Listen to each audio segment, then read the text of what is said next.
Hey y'all, I was sitting here today working on my latest test knit, which is a stranded colorwork, and I was thinking about what I wish I had known before my first stranded colorwork sweater.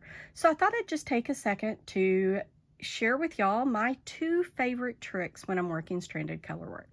My first one is the use of stitch markers. I put stitch markers around every repeat in the pattern.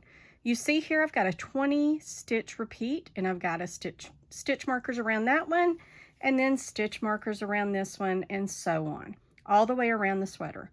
What this does is it helps me to make sure that my pattern is correct. I can find things immediately. If I have messed up, I can go back and count these.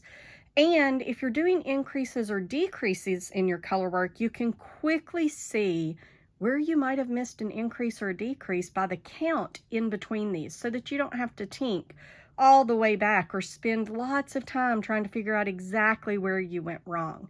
This allows you to find the area that you made the mistake in and only tink back to there.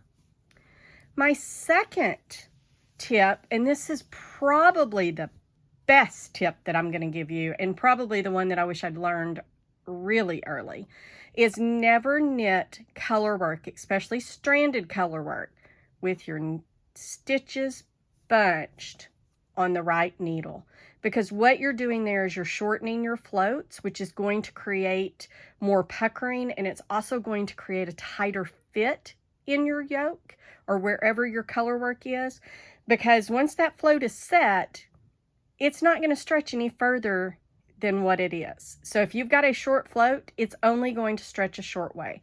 So what I do is whenever I am fixing to change a color, I stretch my knit, and then I knit the next stitch in the other color, and I stretch it again, and then I continue on. Well, I hope that that has helped to make your colorwork sweaters a little bit more enjoyable and maybe a little better fitting.